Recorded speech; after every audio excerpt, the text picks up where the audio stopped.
As you probably already know, there's tons of information on topics about business credit, credit repair, business credit cards, funding, all that stuff. But there's even more misinformation about all these topics. In this session, I'm going to pull back the curtain even further and share some insider secrets banks and other institutions don't want you piecing together.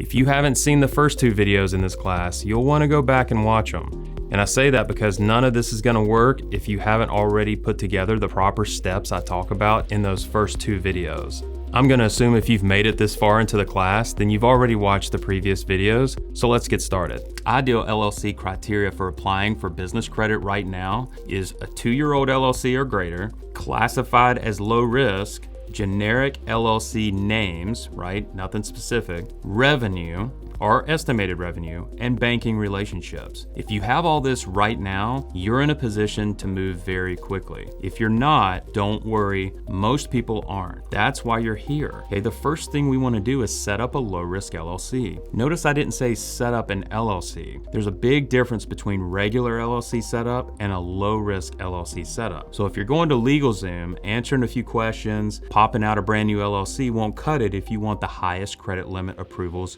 you can get right out of the gate, okay? So what's a low-risk LLC? It's basically when your LLC is classified under a low-risk industry when the banks look this up. Even if you're currently considered under high-risk industry, just stay with me for a minute. I'll explain everything, and here's how we do this, okay? You're gonna start by opening 2 LLCs in your current state. There's no need to do privacy states like Nevada, Delaware, Wyoming yet, because banks don't like to see several layers of companies where they have trouble identifying the owners of the company, okay? So do this, and it usually lead to straight denials initially, okay? There are 2 specific parts of an LLC that banks pay close attention to. Number 1's the name. Number 2 is what they call an NAICS code. We'll get to the NAICS code later, but the name of your LLC is crucial. For example, real estate's considered a high-risk industry. If you have any words like property, construction, homes, flip, things like that in your LLC name in itself, this won't help your cause. Okay, always open LLCs with generic names like ABC Ventures, ABC Global Ventures, ABC Ventures Unlimited, and never use your own personal name in the title. Okay, plenty more, but you get the idea. The more generic the name, the better position you put yourself in for higher credit approvals. Make sense? Okay. Next is your NAICS code. This is the code the bank will see in their computer to classify your business. And this code will always solely determine your credit limits going forward. It's the most important factor. Okay, that's why I usually stick with consulting of some type. It's the least riskiest industry in the bank's eyes. I'm going to give you the exact codes in just a minute. So to set up your new low-risk LLC, just go to your Secretary of State where you live, or you truly press for time, you can go to the sites like LegalZoom or InkFile, but a fair warning, if you choose to use a done-for-you website, make sure the industry you select is a low-risk industry. Whether you do it yourself or you have somebody else do it for you, the question always comes up, what industry are you in? In one form or another, this will happen. This is where you'll type in consulting or e-commerce. Why? There are 2 of the lowest risk industries and banks love them.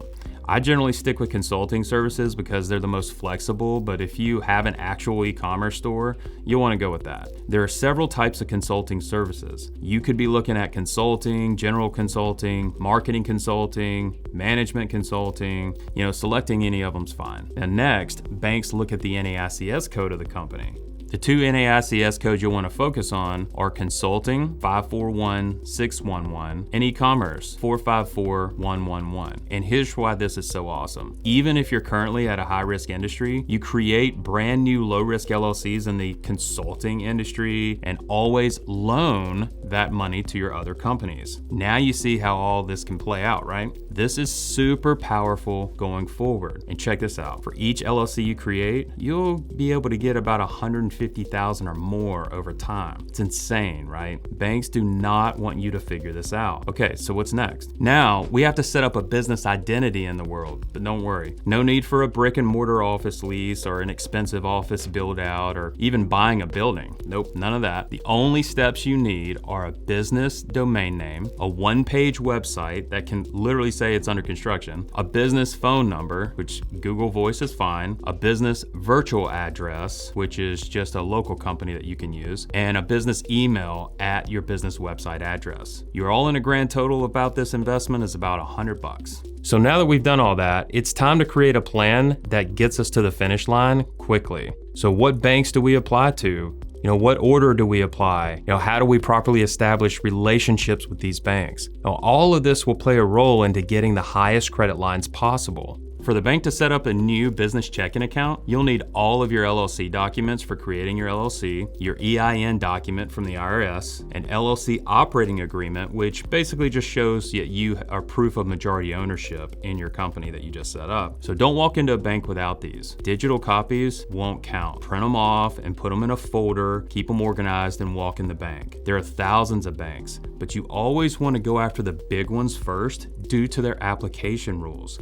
So first, I'd start with Chase. If you don't have Chase, open one up online. Chase requires you to season your funds in a new bank account for about 3 to 4 weeks before you actually apply for any business card products. Okay, this will go a long way to high credit limit approvals right out the gate. Deposit a minimum of $2,000 into the bank. At least $5,000 is preferred, but whatever you can put in there for now will help. Just a minimum of $2,000 will actually really help you right out the gate, to get these higher lines. Now, once the 2 to 4 week period has passed, reach out to the relationship manager if possible. If you're working with me at this point, you can use mine. If not, a bank manager is the second best method. So just walk into the bank and apply. Do not apply it online. Okay, this will ensure you get the best results. Business revenue. Your business application is going to be based on your stated income. And that's right, no tax returns, no documents, like nothing. With that said, if your business has actual revenue and it's high,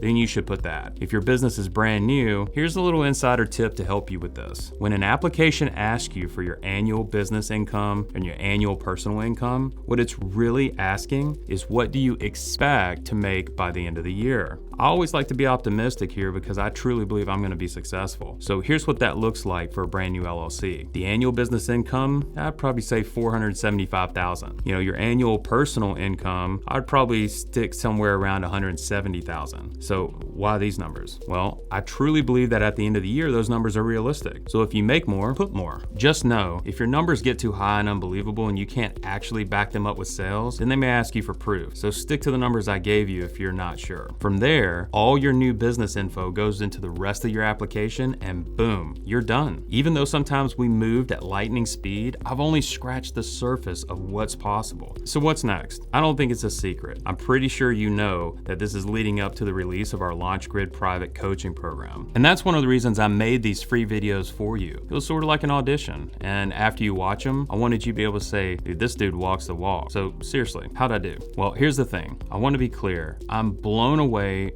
flattered, and slightly embarrassed at how excited people are about this program. Some of them must be reading the tea leaves and saw it coming as far back as video 1. So many people want to buy it before they even know what it is or the investment or even if it's right for them, which means I'm going to be totally transparent with you that it might get a little weird. So in this next video, I'm going to do the unthinkable. I'm going to spend a chunk of time telling you why the LaunchGrid private coaching program is not right for you. Yes, I do plan on teaching everything I know about maximizing your financial profile and getting you all the money you want when you need it. Like, this is really a premium level education with a high level and quantity of information. The next video will help you decide.